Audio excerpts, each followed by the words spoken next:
Hey race fans, this is Chet Christner with your KKM's top 5 moments on FloRacing from this past week. Final spot. Puckett is still second. Delancey, though, head of the white flag. Oh! And we're red. William Rose, unfortunately, hits upside down.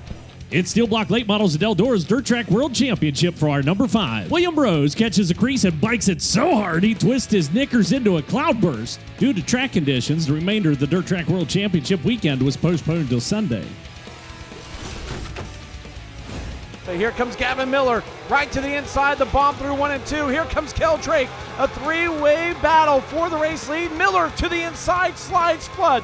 Flood crosses him over, let's get it on like Donkey Kong. Our number 4 happens at Port City Raceway, where 107 Power I 600cc Outlaw Micro Sprints rolled out for the Keith Coons Motorsports Giveback Classic. 2 full days of qualifying action and a soup of last chance qualifiers whittled the field down to 24 cars for 67 laps. $15,000 or $7,500 and a KKM Prep Chili Bowl ride were up for grabs. In the end, it would be Allentown, Pennsylvania's Gavin Miller besting the field and opting to take that giant $15,000 check.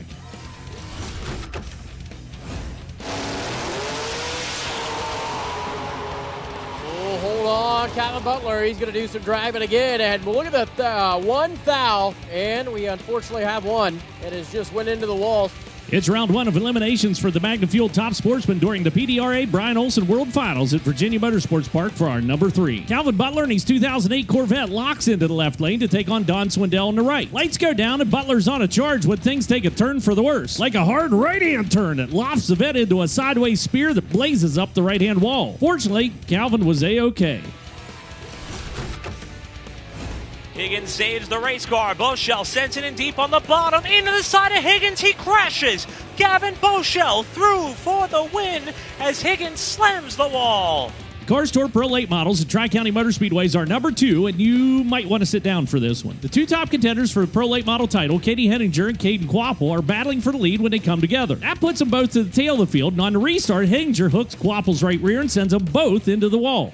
I did not raise you to drive like that. Under the caution, Katie's dad demanded that she park and exit the race car. Then he goes down to apologize to Quapple's crew, which they misconstrue, assuming he's coming for a confrontation. In their defense, I totally get that. Meanwhile, back in the race, it's the final lap, final quarter, and Gavin Boschel gets into leader Ashton Higgins, sending him into the wall. Higgins exits the race car, charges pit road to confront Boschel, and at that point, folks just commenced hostilities on one another. Security stepped in to break things up. Crew members offered advice. Quit acting like rednecks. And Gavin's mom fiercely defended her son as tensions began to cool. At the end of it all, things come back full circle as Caden Quapple's declared the winner after Boschel was DQ'd for rough driving. What a freaking night.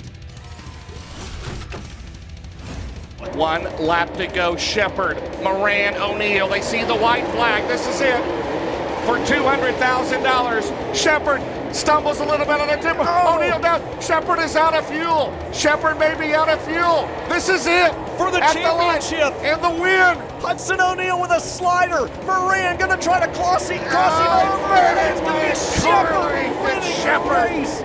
And it's back to the Dirt Track World Championship at Eldora Speedway for our number 1. Season-long Lucas Oil points leader Ricky Thornton Jr. had his title hopes end on lap 8 when he caught a whole shut-up into Jimmy Owens and knocked the right front off his race car. The crew would make a colossal effort to get him back out on the track where he'd ultimately come away with the top 10 finish. Another championship contender, Hudson O'Neill, struggled for most of the race, pitting several times and even going a lap down at one point. Jonathan Davenport was in conservation mode, riding around in 5th, just ahead of Devin Moran. Davenport had plans of cutting it loose with 10 to go, but he broke with 20 to go. That being said, it all came down to a 3-lap shootout at the end with Brandon Shepard, Devin Moran, and a persistent Hudson O'Neill back in the fight. Final lap, and race leader Brandon Shepard starts running out of fuel, but he has just enough juice to get the line first, while Hudson O'Neill slid past Moran in the final corner to claim the $200,000 Lucas Oil Late Model Dirt Series crown. That top down there was staring at me, you know, and I just drove off in there the last 2 laps like I didn't have anything to lose, which I didn't, you know.